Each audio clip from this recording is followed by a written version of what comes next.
Lesson 5, page 295 is factors and multiples. So first we're going to learn about the greatest common factor, which we usually just refer to as the GCF for short. A common factor is a number that is a factor of two or more numbers. So factors are numbers that other numbers can be divided by. The greatest of the common factors of two or more numbers is the greatest common factor. So numbers have factors, which are numbers that they can be divided by. The largest number that two numbers can be divided by is their greatest common factor. So you can find the greatest common factor of two or more numbers using different methods. So let's highlight some of these methods. So we could list the factors, or we can make a factor tree.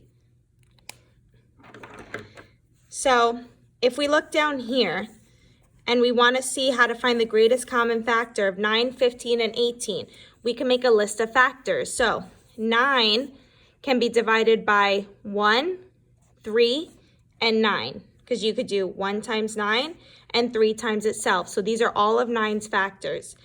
15 can be divided by 1, 3, 5, and 15. 1 times 15 is 15, and 3 times 5 is 15. 18's factors are 1, 2, 3, 6, 9, and 18. 1 times 18 multiplies to give you 18, 2 times 9, and 6 times 3. So if you notice, we want to look for the largest number that all three of these have in common, and that would be 3. So since 3 is the largest number that they all have in common, the greatest common factor between 9, 15, and 8 is 3. They also have 1 as a common factor, but that's not its greatest common factor. And every number can be divided by 1, so every number is going to have a common factor of 1. So when is making a list of the factors difficult to do? Well, that's going to be difficult to do when the numbers are really large, because you're going to have a really long list. So when the numbers are really large, we might want to go ahead and use a different method. Example 1, find the greatest common factor by using a list of factors. Use a list of factors to find the greatest common factor of 12 and 18. So first we want to list the factors of each number. So that's basically saying, what can they be divided by?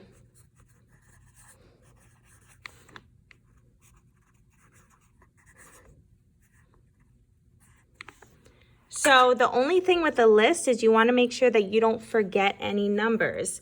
So 12 can be divided by, well, you can get 12 by doing 1 times 12, 2 times 6, 3 times 4. You can get 28 by doing 1 times 28, 2 times 14, and 4 times 7. So the numbers that they have in common are 1, 2, and 4. So those are all their common factors. But the greatest common factor would be 4, because that's the largest number that is a factor of both of them. So the greatest common factor of 12 and 24 is 4. So pause the video and try this check problem. So another method that we could use is factor trees. So we could use factor trees to find the greatest common factor of 52 and 78. So because these are much larger numbers, you're probably not going to want to make a list, because it's going to be a really long list and you might forget some numbers in there. So what you want to do is you want to take 52 and 78, and you just want to keep splitting it up until you're left with all prime factors. So 52, we could start by breaking it up into 2 times 26.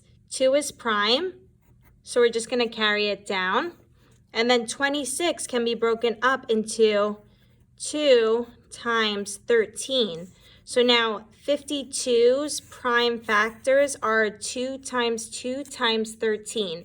So now we're going to break up 78. So 78 can be broken up into 2 times 39. So 2 is already prime, so we're just going to carry it down. So we have 2 times 39 could be broken up into 3 times 13. So then 78's prime factors are 2 times 3 times 13. So then you have to see which numbers they have in common.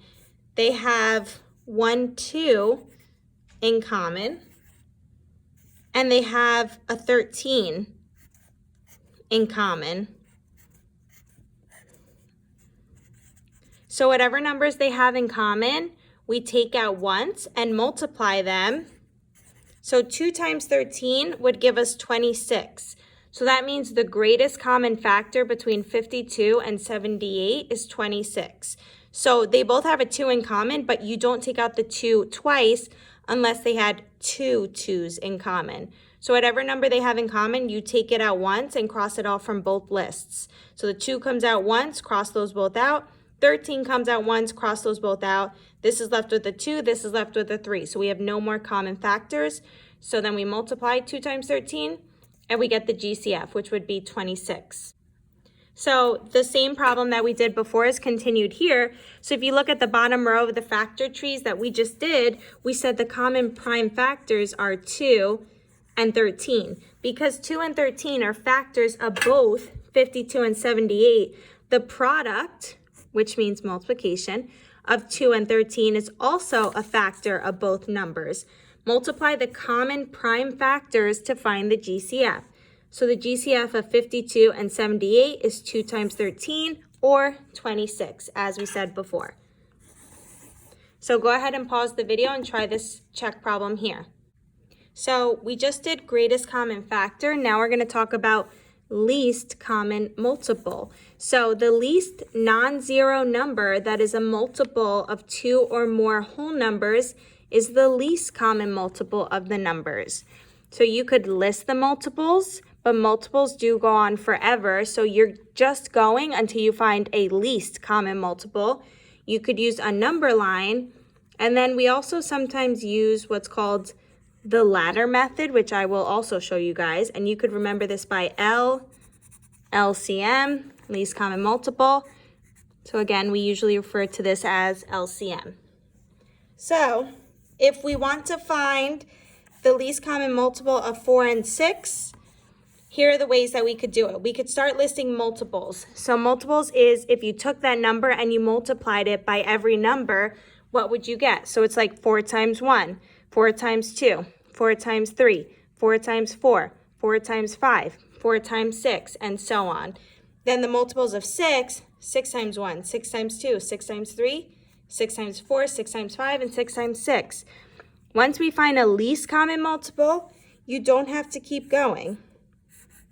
So I can already see that 12 is the lowest number that they have in common. So 12 is the LCM. Another way we could do it is you can X off the multiples of that number and then put dots for the multiples of the other number and look at the first place that they line up, and that's at 12. So that would be the least common multiple. The ladder method would be you write the numbers side by side and you draw an L around them. Now we're going to put any number out here that goes into both the numbers. So for example, 2 goes into both 4 and 6. And then down here, we're going to write how many times it goes in. So 2 goes into 4 twice, 2 goes into 6 3 times. So then the last step is to multiply all the numbers in the shape of an L. So we get 2 times 2 times 3. That gives us 4 times 3, which gives us 12. So there's 3 different methods. So let's try this one down here. Ernesto is at a community center every 8 weeks for his painting class. Camilla is at the community center every 6 weeks for her pottery class. They were both at the center for their classes this week. How many weeks will it be until they both have their classes in the same week again?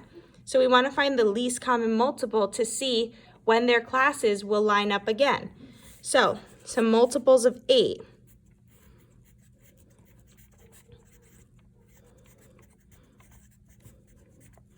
Okay, so there are some multiples of 8. I'm going to stop there for now.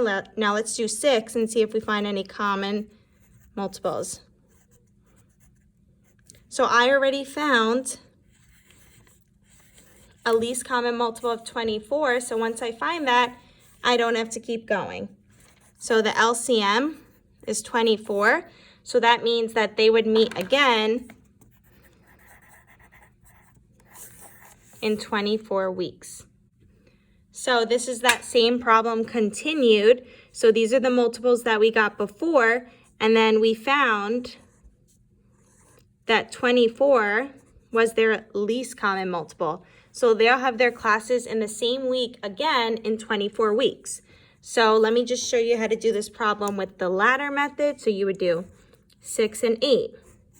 I would draw an L around them. So a number that goes into both of these is 2. 2 goes into 6 3 times. 2 goes into 8 4 times. So now we're going to multiply all the numbers on the outside in the shape of an L. 2 times 3 times 4. We get 6 times 4, and that equals 24, which is what we got before. So pause the video and try this check problem here. Remember that you could use the space down here to do your work.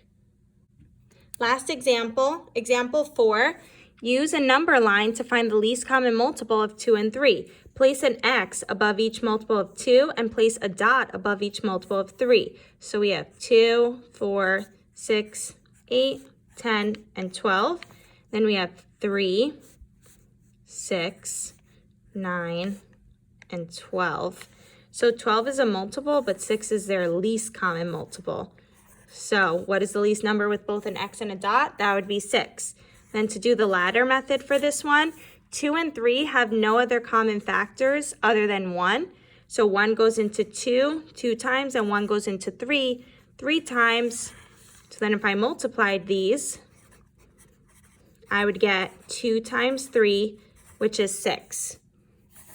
Last problem, just try this check problem down here.